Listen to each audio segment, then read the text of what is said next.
Good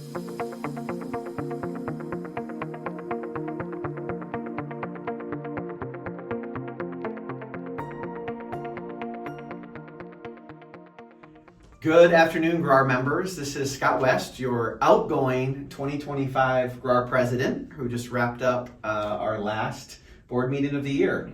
December. We did 12 of these things together. The ship didn't sink. Didn't. We survived. What's that rising tide thing that you like to say every day? Yeah. All those rise with the tide. Yep. Yeah. So the ships didn't sink, thankfully. We are here to recap our December, our last board meeting. I'm sitting next to Duffy McClelland, your president for 2026, who was just installed a couple days ago in very famous form that will be remembered forever. Excited for the new year. And I'm sitting here with our CEO, Julie Rietberg. So thank you guys for joining me. Thanks for having us. Duffy, so they can get to know you a little bit.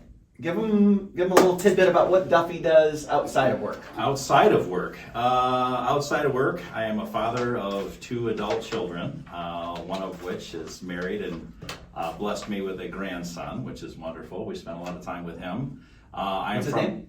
Vinny. Vinny. Yeah, little Vinny. I am from a more rural area. I'm a member of the Vice chapter, so I am Ionia County, Barry County, out that way. Just enjoying my time in the country, and love being a part of GRAR and coming in for meetings. You grow wildflowers? I do, yes. I have about 22 acres of a pollinator program, which is something we actually discussed. To spark my interest as part of our involvement in rejuvenating a park in Grand Rapids, as they're talking about doing a small pollinator section there, which was kind of cool. So yeah, I have live on a nice piece of property that I can have some wildflowers, and yeah, it's great. Awesome. Thank you. Well, you served this year as director liaison to 2 different committees or task forces. One of them was finance, and then the other one was Vice, as you just mentioned. Yep. Tell us about both of them. Let's start with finance. Yeah, as a liaison for the finance committee, I go to the meetings. It is a really well-oiled machine as far as the people that take care of the money, but it brings you up to speed as president-elect. You help set the budget. It gives you a better understanding of where the money's coming from and where it's going. So as president, you'll have a good understanding of that. You're ready to go. I'm ready to go. Yeah. Yeah. How are we with budget? Julia, do you want to chime in on that? I'll piggyback on that because though he said it's a well-oiled machine, I don't want everybody to think it just kind of happens from one year to the next. There's a lot of discussion, a lot of debate, a lot of consideration that goes into the budget planning process.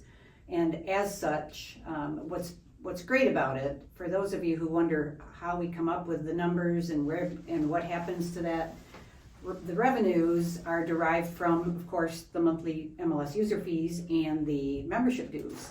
And remember that I can say guys because you're guys here, but the men and women that sit around the board of directors table are making those decisions for themselves as well as all of you. And I want you to know that they are very, very, very good stewards of your dollars. We like to say that if you feel like it's an expense as opposed to an investment in your career, then we need to hear from you. Either we're not doing something right, we're not communicating something effectively, or you might not be taking advantage of something, or we're just doing something we shouldn't anymore. So if you ever feel like it's really an overburdened expense and you're not getting your money's worth, we need to hear from you. It's an interesting way to put it. Thank you. Yeah.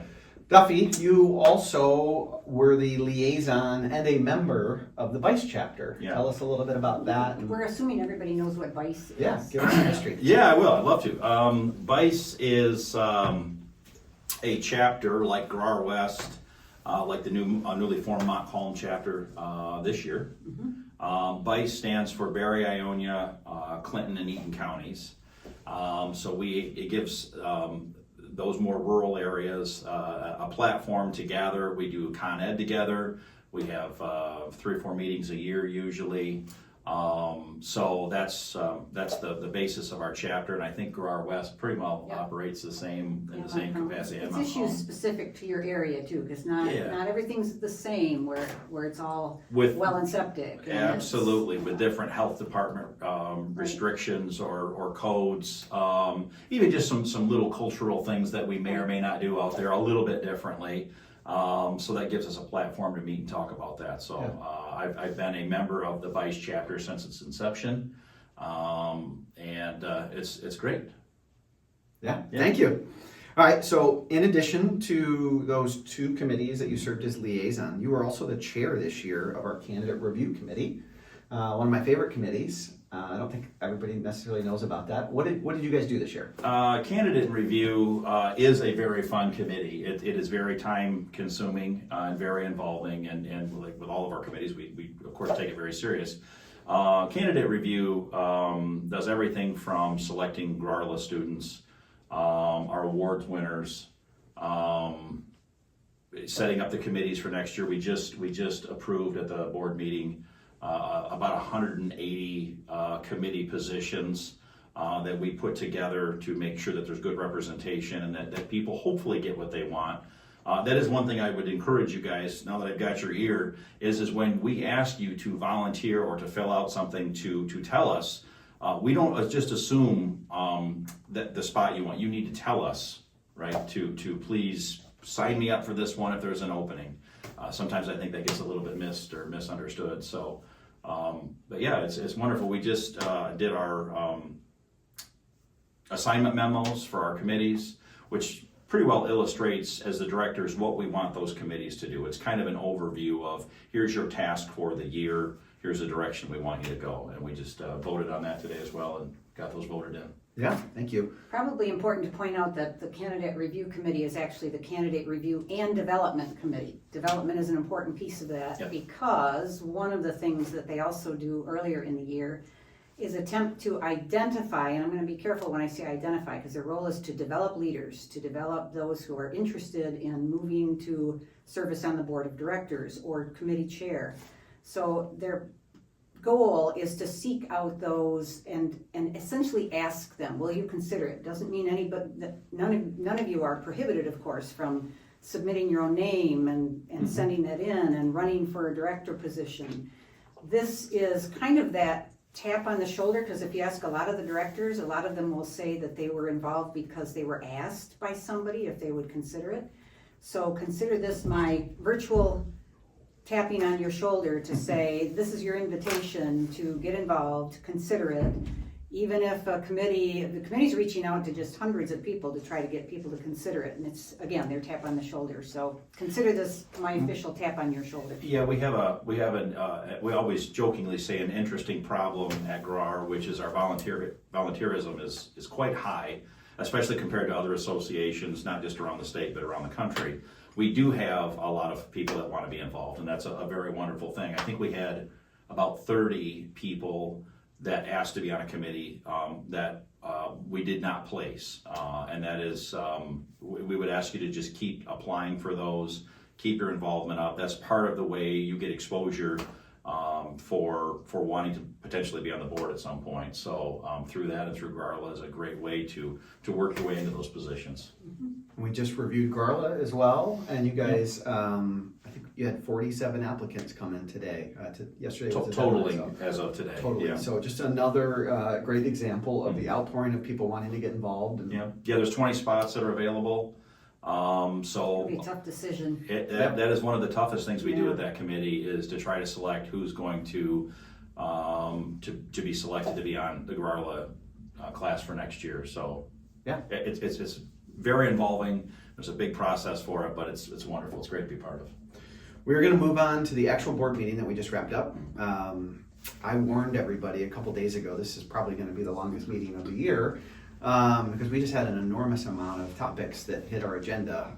We oddly finished on time. We started a little early, which helped, but we were pretty efficient today in moving that along. But we're going to go over a little highlight reel of everything that we discussed. Julie, I'm going to start with you. Something that came out of the AI task force. Yes, the Tech AI Task Force is relatively new this year, started at the end of 2024, but they really geared up this year. One of the things that came out of their meeting just yesterday from a demonstration was from, I don't want to call it an app, it will also be an app, but website called Cribio. Cribio is really the name for what's the broker public portal. It essentially is a developing database, and we're going to be in on the early stages of it, a developing database, and we showed it today, where you can literally go in to, and it will be the search engine, by the way, the search engine for the GRAR.com site. Eventually, as brokers and agents, you'll be able to design around that or develop that as part of your own, but not in the initial introduction. But it's fascinating because it introduces a lot of AI into the process. So it is fast. You can flip through pictures. It'll have information on every property, not just the ones that are listed or sold. You can look at anything that you want on each of these properties. Essentially, it's also going to then be available on the public side. You'll be able to connect to the consumer through this app. I'm going to say this ever so carefully. Flex MLS, the customer portal is not necessarily, the client portal is not necessarily the best component. We love Flex, we love what they do.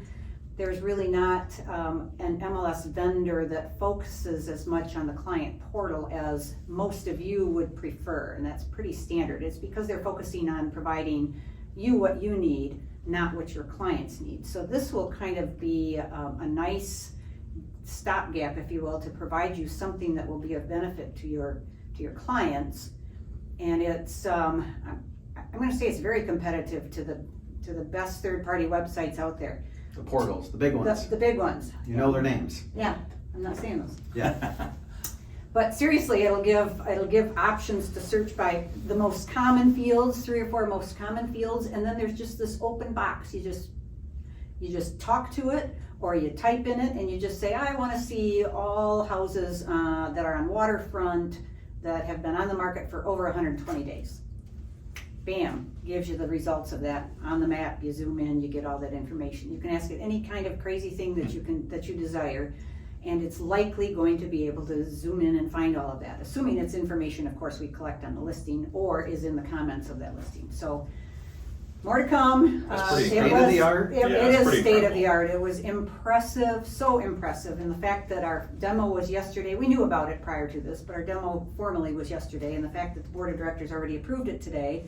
And there's a cost associated with that. We're going to absorb that in our current fees. So stay tuned. We have been known to say that this one could perhaps be, I didn't say a deal breaker. What did I say? Game changer. A deal breaker. Not a game deal changer. breaker. The opposite of. Yeah, this could be a game changer for you and your clients and customers. We're really excited about that one. The other thing that I've been working on quite a bit this year that hopefully you'll see before the end of the year, that was my goal. I have to live by the statement that I can't wait till it's perfect to roll it out, but we've been working on a GRAR chatbot for quite some time this year, so that at any time you have a question, if it's not during office hours, or if you just want to quick go to it and ask a question, hopefully it's going to be able to answer any question that you might otherwise pose to us on the phone about something about a listing, or what's required, or can I do this, or what's your policy on photos and watermarking, whatever it might be. That's the goal. And again, I'm striving for perfection. I've learned what it means to train a chatbot. And it's the most frustrating process in the world, because the chatbot argues with you. And you have to tell it to stay in its lane sometimes, because it goes outside of where you tell it to go. So there's a whole lot more involved in that than I originally realized when starting this, but hopefully yet before the end of the year. Awesome. Yeah. Duffy, you let the cat out of the bag a little bit. I did. I kind of jumped ahead on the schedule a little bit, didn't I? We just approved committee rosters and the assignment memos, Yeah. and that's sort of what we refer to as their marching orders for the year, what they're going to work on in 2026. So Mhm. those have been approved. We also had a really cool discussion on something we rolled out this past month called the GRARLA mock board. GRARLA for... Can I also say we keep Yeah. calling it GRARLA? Does everybody know that it's the GRAR Leadership Academy? Good point. Just want to make sure. Yep. Okay.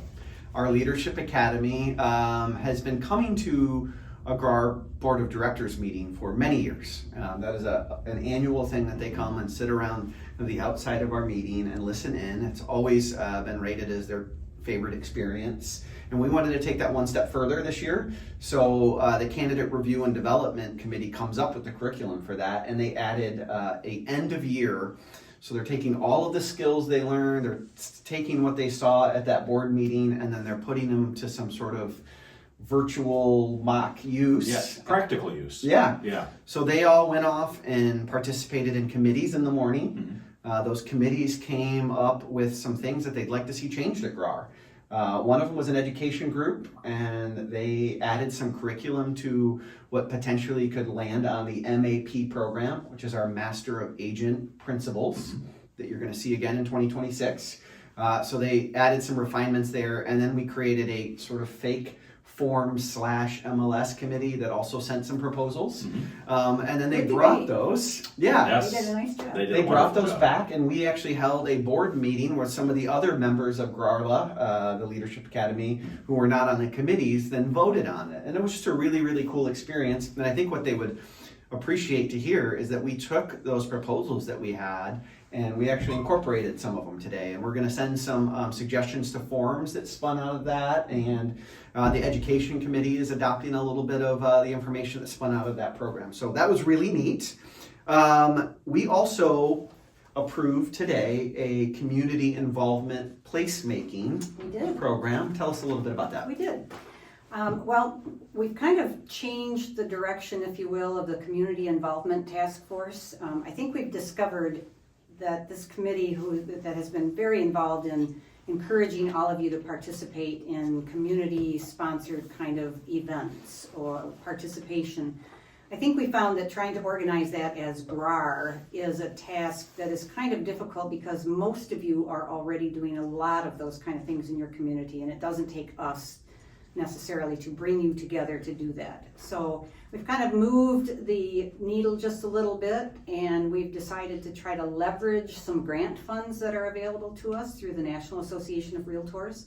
It's their placemaking grant program, and today we did approve for early 2026, well, at least applying for the funds early 2026, for a grant for next year that would improve, enhance, and beautify Eastern Park, which is not too far from an ICCF community, and it's right now it's just a square piece of grass, nothing beautiful on it, and the intent is to beautify it with, help me out here, Steve, beautify it with hammock swing area, that's where the pollinator garden, Right. some butterfly thing that was talked about. So we're going to apply for a grant from NAR, so it doesn't cost any of us any money, but it will leverage some of those dues that go to NAR that we can bring back to our community and put to good use. Yeah, people, homes, community. People, homes, community, Yes. Falls right in making life line better. with, Yep. yeah, what we try to do at GRAR. Yep.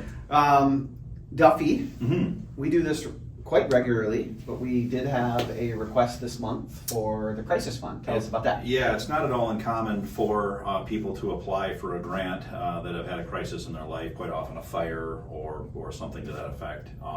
And so it's not just once a month. We meet sometimes mid-month, or the committee does anyway. And we did approve a grant today through our charity, the Crisis Fund. And that's something that is obviously very fulfilling, and it goes right along with our motto of people and homes and communities. And so just trying to help folks out where and when we can. We have a very philanthropic organization here. We're I was very going to proud say of that. it. Yes, yeah, we're The beauty of that fund is that it's not funded by anybody's dues dollars. We're not picking your charity for you.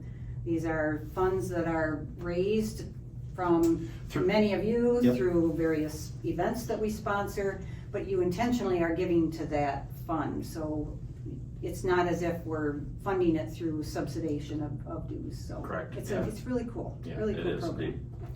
Julie, we got back from NAR a couple weeks ago, and when we were at NAR, there was some news that was released, and you had mentioned in I think the GRAR Facebook page, Yes. and maybe even the newsletter, Yep. that there's more to come on that. That the more to come started today. The more to come Fill us- started today. fill us in. So if you saw it on Facebook or you saw it in the weekly, you saw that recently NAR removed the national policy requiring membership in the association in order to access the MLS. That immediately, of course, threw some flags up with people saying, what does this mean? What does this mean? It's important to indicate that this is a voluntary thing. Essentially what doing is removing the directive, meaning we can continue to require Realtor membership in GRAR in order to access the MLS, but we don't have to if we choose not to. So at this point, we did have a discussion about it at the board table today. It's not something that we're going to have answers overnight. It is something that we're going to be discussing. It is part of our bylaws, so if we were to make that modification, then we would still have to have a bylaw change, and that would have to be noticed to all of the voting members. So it's a long process. This is nothing's changing overnight. The bottom line is, and for those of you who saw that on the Facebook post, the 11th Circuit that covers Florida, Georgia, and Alabama actually had this mandated by the court back in 1991, where they in those states could not require membership in the association to get to the MLS. They had to offer it to non-members, meaning non-members who are licensed to sell real estate. Sometimes people thought that meant that a for sale by owner could just kind of place it on. That's not what's intended. It's by those who are licensed to sell real estate gaining access without having membership.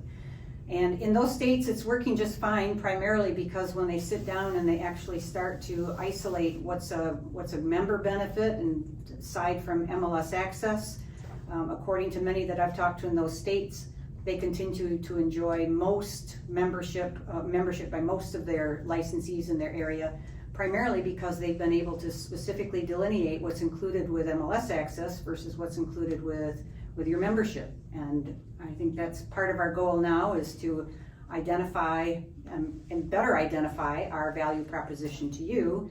What do you get as a member, and what would you get if you accessed as a non-member? So ultimately, conversation started today. It will continue.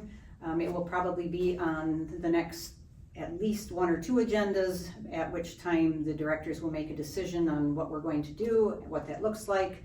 We'll have the options that are available to us, and we'll obviously report that to you as we know more. Thank you. Yeah. Duffy, last but not least, we were tasked with appointing somebody to the MISHRIC board. That's right, we did. I'm happy to announce that the person that we selected was Chris Keegstra. Chris is also going to be the president of MISHRIC, newly elected, so that's a feather in our cap. It's helpful to GRAR. And I'm a big one on acronyms, so if you don't know what MISHRIC is, it's Michigan Regional Information Center. We essentially, you should know this if you don't, our MLS is made up of a compilation of data from members of 13 associations all over Michigan. We call it MISHRIC, and each association that participates in MISHRIC gets 2 delegates, if you will, to the governing board. We have 2 delegates now with serving staggered terms. So one goes off this year, and Chris actually went off, but he's being reappointed because he was just recently elected president of that entire MISHRIC group. So that's kind of a cool feather. It made sense to keep him there. Yes, absolutely made sense. Sure. Yeah. And thank you for filling in those acronyms as I've been sitting here thinking, wow, I didn't do that at all this year. Duffy, learn from my mistake. I got it. I'm on it. Yeah. Fill everybody in. Great points. Yep. Always on these videos, we like to give you a little insight as to what's happening around GRAR. I'm going to throw a little curveball to you guys here because I missed it earlier. We just wrapped up our awards banquet. This was last Friday. What an incredible Don't you be event. winking at me. What an incredible event. Let's recap that. Duffy, you were installed. I was, yep. Very excited to start my year in January 1 as president. We have a wonderful board. I'm going to very much miss our outgoing directors. They're a huge boon of knowledge. Every one of them has served, including our current president, Scott, very faithfully. They've done a wonderful, wonderful job. But yes, I'm excited to get started, and we had some great award winners this year. So it was really exciting to see all the award winners come. It's my favorite event of the year. I was going to say that, my favorite event of the year. Yeah, pretty cool. I look forward to it, and you know, it never ceases to amaze me when I walk out of there, just like this amount of gratitude I have leaving, seeing all these people win and doing really special stuff around GRAR. This year was no exception. We had some incredible winners. I hate to get into it because we Right, can't list them all. right. But yeah, Well, it's our it's- special edition of the weekly mailing, went out last Friday, just to be able to celebrate those. yeah. Yeah, it was pretty special. As being on the candidate review, that's one of the things we do is make the selection for those leaders. And I'll just tell you guys, it's incredible the folks that pop up on there that have been nominated for those awards. We're just so blessed to have such a wonderful culture and great group of leaders in our industry. It's a very tough decision when you're graced with so many amazing human beings. But it's really fun to be a part of. That was a great committee to be on for sure. For sure. Yep. We are kind of at the tail end of GRAR events. I think we have 2 last specific ones that still are going to happen. Tomorrow being one of them. Yeah, the ugly sweater bowling party is tomorrow from noon to 2:30. I already heard some challenges being thrown out in the halls of somebody wanting to That's at the recover their position of, I won this year. Well, I'll just set the stage with that. Yeah, I Corey thought you would. McGuire Oh, jeez. traditionally is in competition for the top scorer every year. He's an excellent bowler. He brings his own ball and shoes. Wow, he was I thought a about collegiate shoes. pitcher, right? He played baseball at the college level, so it's no wonder he's probably got a 90-mile-an-hour strike ball he throws in bowling. He is an excellent bowler, but I happened to sneak one by him last year and I beat him, and I didn't rub it in enough, I don't think, this year. What's the name But I of that did game earlier. we played? The basketball Hoop shoot? Oh my Pop god! a shot? Do never play that with Scott West. He beat 2 of us at one time. 2 against 1. It was incredible. He's basically Michael Jordan. Not true, but yes, we have the ugly sweater bowling party, which Yes. I have been to, I think, 10 years in a row, and I'm going to miss for the first time this year. Very disappointed. Other than my title with Corey will remain for one more year. There you go. And we have one other event. It is our Wake Up YPN, which is going to be on Thursday the 18th from 9:30 to 10:30. This is an event that we have, I don't know, pretty regularly, every other month, I think. It's at Egypt Valley Country Club every time. This one's called Empowering Others, Leadership Through Mentorship. And we have some amazing people serving on that. We've got Jason Carpenter, who is an outgoing director that just did a Facebook Live and spent 4 years around the board table with all of us. Kendra Habmeyer and Corey McGuire, the second place bowler from last year. Tim Anders is going to moderate this, so that should be exciting. Entertaining in and I of was itself. in and of Tim's itself. so bashful. I hope we can pull him out of his shell enough to, yeah. It's going to be a great conversation. So if you guys are looking for one thing to do before Christmas, either one of those would be great opportunities to get to. That really sums up everything that we had for you. It was a great year. It was a great year. Yeah. I'm going to miss you both. Oh well, we're gonna miss you too. We are brother. going to miss Yeah. you. Yeah, Scott did an amazing job. It's I said at my acceptance speech, the hole he's gonna leave and the shoes I have to fill. I'm not sure I can, so maybe I won't even try. But no, it was Scott's provided us with above and beyond leadership. I think everybody on the board would absolutely agree with that. So you're gonna be missed, and I'll probably reach out to you to pick your brain a few times. Anytime you want. Yeah, my phone and door are always open to both of you guys. I'm going to miss you both greatly. GRAR members, we had a great year. We hope you guys did too. We hope we lived up to the billing and provided you some great value throughout the year. Enjoy your holiday season that you're about to embark on. Yeah. Hopefully you still sell another house or two, but looking forward to seeing Duffy and Julie lead us into a 2026. Yeah, Thank you. thanks. Thank you, everyone.